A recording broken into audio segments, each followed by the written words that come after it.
Konsole, die die F-18 geführt hat, saß auch eine Frau. Und im Cockpit eines der eingesetzten F-18 war eben unser... Avant de répondre à vos questions, je peux vous expliquer brièvement le parcours professionnel qui m'a permis d'y arriver. Ayant plusieurs pilotes civils dans mon entourage, l'aviation me fascinait depuis l'enfance. J'ai effectué le mien dans les troupes d'aviation ici à Bayonne et obtenu le grade de lieutenant en 2012. La dernière sélection a lieu au Tessin et consiste en une série de vols sur l'avion. Es ist kein Ritual, aber es dauert schon lang und bevor man zum Briefing geht, braucht man auch eine gewisse Zeit, um sich selber vorbereiten und das ist das Einzige, das ich mache vor dem Flug. Wie bereiten Sie sich vor? Es ist je nach Flug abhängig. Wir haben für eine Luftkampfübung zum Beispiel eine gute Grundlage und etwas bringen zu... 18, vous aurez la possibilité de faire des photos.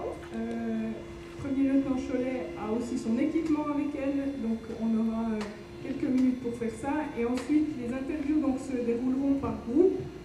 Je prierai les médias francophones de se rassembler vers Daniel Reist, qui est derrière, voilà, avec la cravate grise. Et puis pour les médias...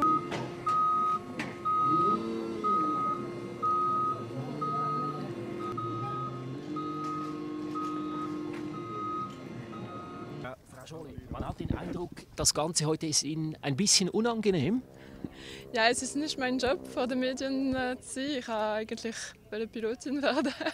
Ich wäre lieber heute geflogen, aber ich finde das schön, dass Sie so viel Interesse haben über unsere Arbeit hier in der Schweizer Luftwaffe. Ist es anders als Frau zu fliegen in der Luftwaffe? Spüren Sie das irgendwie mit Ihren männlichen Kollegen zusammen? Ich weiß nicht, wie es ist als Mann, aber nein, ich denke nicht, dass es Unterschiede gibt zwischen Männern und Frauen bezüglich Fliegerei. Ist es körperlich belastbar für eine Frau zu fliegen in einem Kampfjet als für Männer? Gibt es da Unterschiede? Ich denke nicht, dass es Unterschiede gibt. Ich denke, es ist einfach wichtig, gesund und fit zu sein für diesen Job. Wieso wollten Sie Kampfjet-Pilotin werden? Wann ist dieser Gedanke entstanden? Ich habe in der Kindheit, ich fange nochmals an, ich habe Leute in meiner Familie sind in der zivilen Fliegerei und das hat mich immer fasziniert. Es ist erst später während meinem Gymnasium, dass ich vom Beruf Militärpilot gehört habe und entschieden habe, ich will das machen. Sehen Sie sich auch ein bisschen als Vorbild für junge Frauen? Nein, ich denke, es war noch eine Frage der Zeit, bis eine erste Frau da im Cockpit eines F-18 sitzt.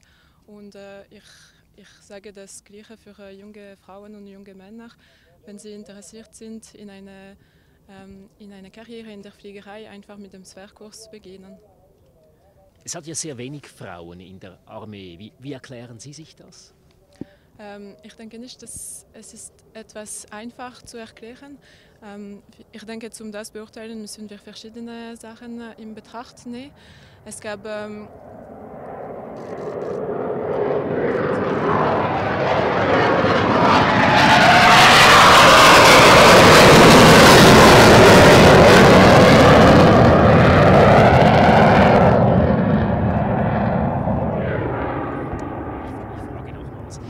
Wieso hat es Ihrer Meinung nach so wenig Frauen in der Armee? Ich denke, es kommt ein zweiter.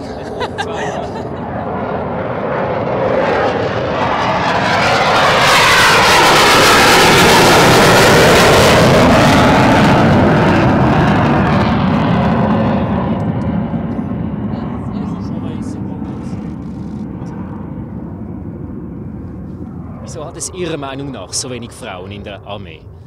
Das kann sich nicht einfach erklären. Ich denke, um das beurteilen muss man verschiedene Fakten in Betracht nehmen. Im Jahre 2004 war es nicht erlaubt, für Frauen alle Kampffunktionen im Militär zu machen. Und ich denke, das ist ein von den Gründen. Und auch, dass die obligatorische Pflicht fürs Militär noch für Männer ist, natürlich. Bitte? Ich hätte noch eine Frage. Sie haben gesagt, Sie wären lieber eigentlich in einem Flieger. Auf der anderen Seite ist es ja auch ein historisches Ereignis, gerade für die Frauen. Dass Sie die Erste sind, macht Sie das auch ein wenig stolz?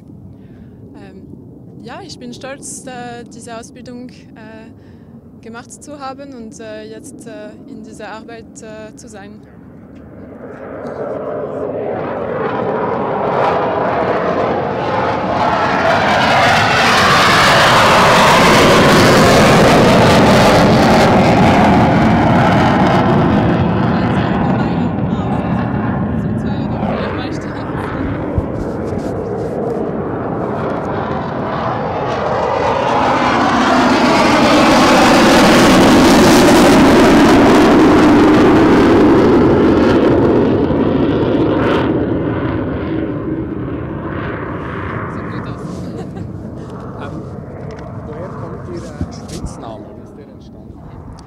Die Spitzname ist etwas, das wir während der Pilotenschule entscheiden, und die Tradition ist, dass die anderen Schüler die Spitznamen wählen für den anderen Pilot.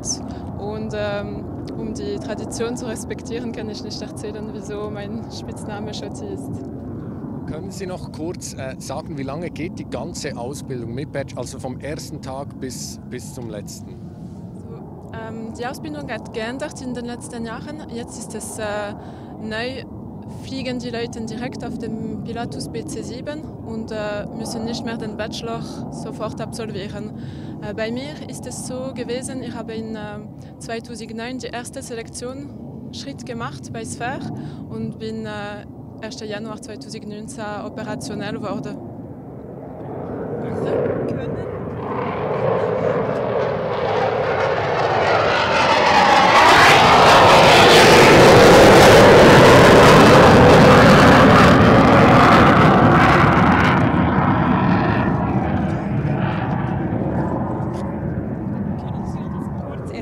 Was das für ein Gefühl war, als Sie das erste Mal alleine im FA-18 geflogen sind? Es war ein ganz schönes Gefühl und ich werde das nie vergessen, der Moment. Es war wirklich schön und ja, ich werde mich immer daran erinnern. Ich war stolz und begeistert vom ersten Flug und ich habe mich ganz gefreut drauf. Danke.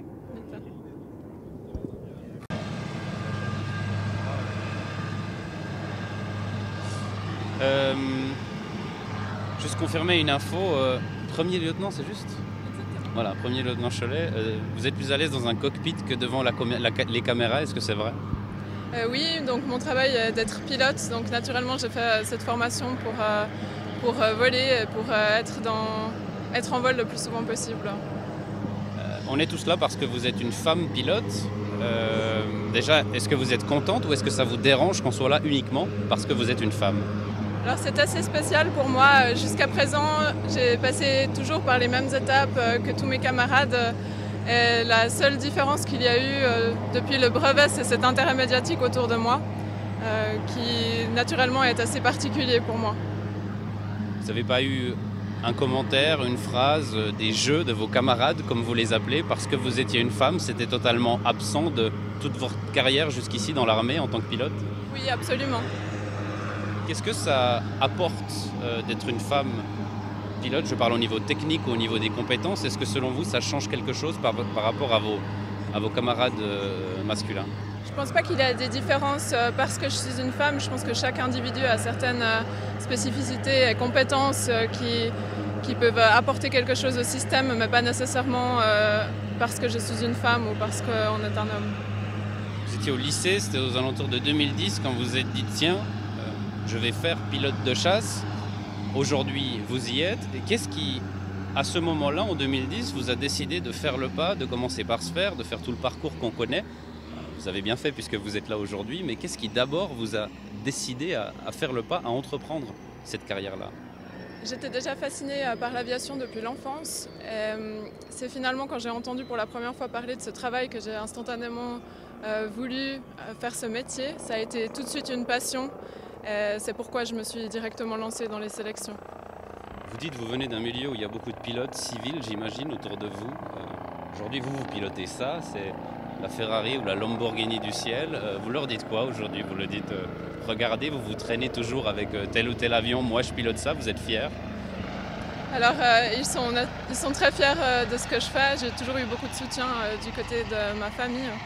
Et je trouve que leur travail est également très intéressant. Est-ce que ça vous fait quelque chose? Je vous vois, évidemment vous êtes pilote et militaire de carrière, hein, mais je vous vois dans une maîtrise absolue de votre communication. D'ailleurs, vous baissez les bras comme ça, vous surveillez ce que vous dites. Peut-être juste à l'intérieur de vous, est-ce que vous êtes fier? Enfin, je sais pas, je vous ai posé la question là-haut, mais la première fois que vous êtes assis aux commandes, que vous avez poussé la manette des gaz, que vous alliez décoller seul à bord d'un F-118, c'était ce que vous vouliez faire, vous le faites. Juste au niveau de vos sentiments, de votre ressenti, comment c'était? Qu'est-ce que vous vous êtes dit? Comment vous l'avez vécu? Alors, c'était un rêve qui se réalisait, c'était un moment très fort, donc je me rappellerai toujours. J'étais vraiment heureuse d'être enfin à cette étape et c'était un accomplissement pour moi de pouvoir effectuer mon premier vol seul à bord du F-118. Après l'atterrissage, j'imagine, bon, il y a tout un débriefing, etc. Mais le soir, peut-être chez vous, vous rentrez, vous posez les habits militaires. Qu'est-ce qui s'est passé là? Vous avez peut-être surréalisé ou réalisé ce qui s'était passé? Le lendemain commençait déjà le prochain vol. On n'a pas vraiment le temps de se poser très longtemps et de réaliser forcément l'impact du premier vol, je dirais. Mais j'étais naturellement très heureuse. J'ai fêté le moment en famille. Dernière question, peut-être, je ne sais pas, pour les jeunes téléspectatrices qui nous regardent. D'abord, est-ce que vous expliquez ou comment vous comprenez qu'il n'y ait pas plus de femmes telles que vous, des femmes pilotes?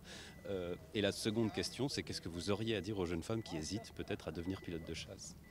Alors tout d'abord, je dirais la même chose aux jeunes femmes qu'aux jeunes hommes qui aimeraient se lancer dans une carrière militaire.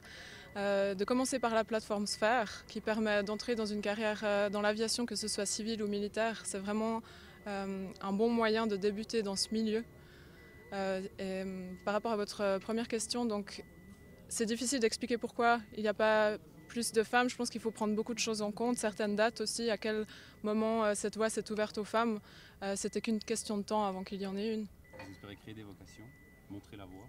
Je ne pense pas que je vais en créer, à mon avis il y en a déjà. Et le fait de savoir que la voie est ouverte amènera certainement une relève. Merci.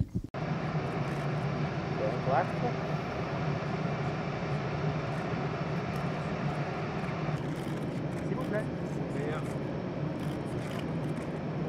Je le dépose.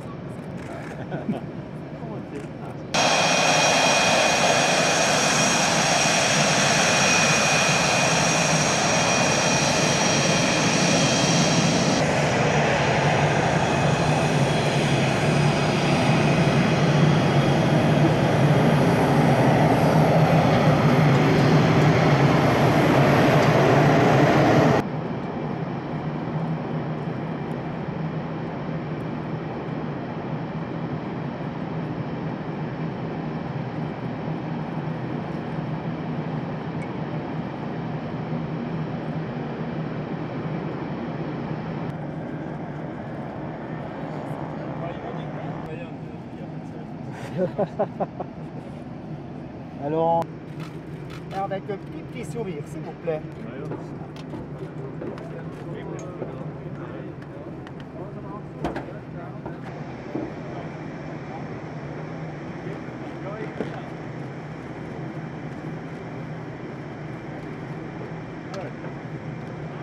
Arrache.